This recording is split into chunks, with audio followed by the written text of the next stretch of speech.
Allez, allez.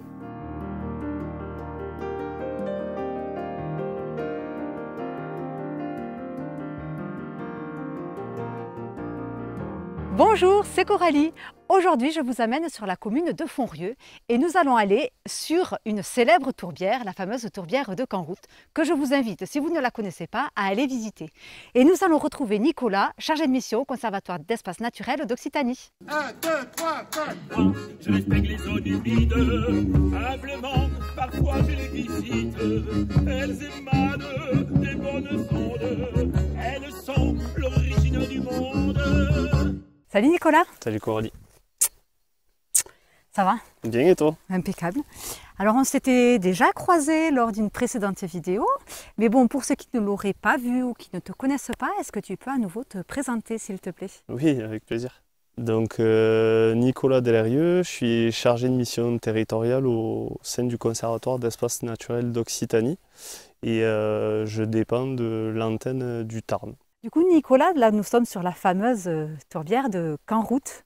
Donc, une tourbière sur laquelle le conservatoire est propriétaire. Oui, c'est ça. Du coup, un site historique et un peu vitrine du conservatoire. Historique parce que c'est l'une des premières acquisitions de foncier de la part du conservatoire. Et vitrine parce que on est sur un site assez remarquable de par les espèces qui la composent et de par tous les usages qui ont été réalisés sur cette parcelle. Alors, qu'est-ce qui se passe ici sur cette zone-là, en tout cas? Écoute, comme tu peux le voir, on est sur un milieu qui est relativement homogène, du moins à première vue. C'est un peu la traduction d'une gestion pastorale qui a toujours existé ici. Et pour le coup, on est dans une logique de pâturage qui va être beaucoup plus temporisée, c'est-à-dire on va pas forcément mettre les animaux de manière systématique et pas forcément sur l'entièreté de la zone qui est restaurée. On verra une approche qui est complètement différente sur d'autres parcellaires qui font partie de ce même domaine-là, mais qui ont été acquis a posteriori et qui ont une histoire complètement différente. D'accord. On va aller voir? Allez.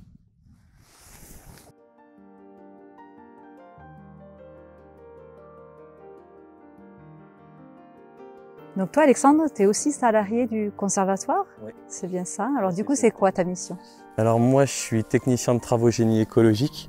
Je suis réveillé 1 an et demi et du coup moi je suis plus sur la partie terrain, donc notamment avec le troupeau d'Highland. Allez, allez.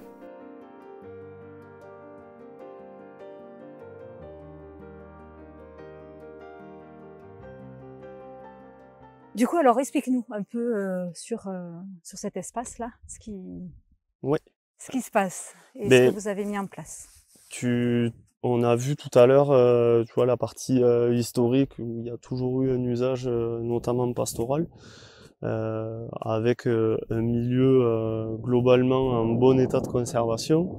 Là, on est sur un contexte qui est complètement différent. Et donc là, on est vraiment plus sur une phase qu'on appelle de restauration du site.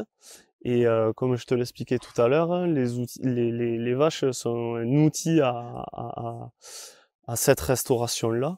Et pour ça, Alexandre va vous expliquer un petit peu comment on procède dans notre réflexion pastorale sur ces sites en restauration. Donc je vais reprendre ce que disait Nicolas. Donc par exemple je vais prendre l'exemple de ce site-là, donc comme on parlait du tauradon de Mouligny. Donc on va vouloir mettre vraiment la pression sur cette espèce-là. Donc par exemple sur un site comme ça, pour vraiment mettre la pression, on va mettre en place des refends. Donc on va couper le site en deux pour vraiment que les animaux puissent faire du pâturage vraiment plus fort entre guillemets. Et ensuite on va les faire passer d'un refend à un autre, le temps que la végétation pousse de l'autre côté. Et ce qui fait que comme ça on va avoir une pression qui va être en adéquation avec le terrain entre guillemets. Et après c'est pareil, on adapte aussi le nombre d'animaux par rapport à la surface du site. Justement parce qu'on pense aussi à la préservation du site, mais à nos animaux aussi, pour qu'ils aient en continuité de la nourriture. Pour ça aussi que les refends, c'est aussi une très bonne chose. Une partie, on les met, je sais pas, pendant un mois, on va les mettre sur une partie, un mois après, on va les mettre sur une autre partie, pour qu'ils aient continuellement de la nourriture on continue, entre guillemets. Ouais. C'est le juste milieu entre remplir nos objectifs de gestionnaire, mais tout en ayant voilà, des animaux qui sont en forme, enfin, on le voit ici. Historiquement, en fait, il n'y avait pas d'intérêt localement ici sur le secteur du site Natura 2000 des Tourbières du Marniès. Il y avait un désintérêt complet de ces milieux-là, malgré voilà, tous les enjeux qu'ils comportaient pour nous en termes de conservation, et c'est la traduction de l'acquisition du troupeau. D'accord. Mais si vous avez la possibilité de conventionner avec des agriculteurs, vous le faites Oui, volontiers. oui. Même on le priorise. Même, vous le priorisez. Bien sûr, oui. Bien sûr.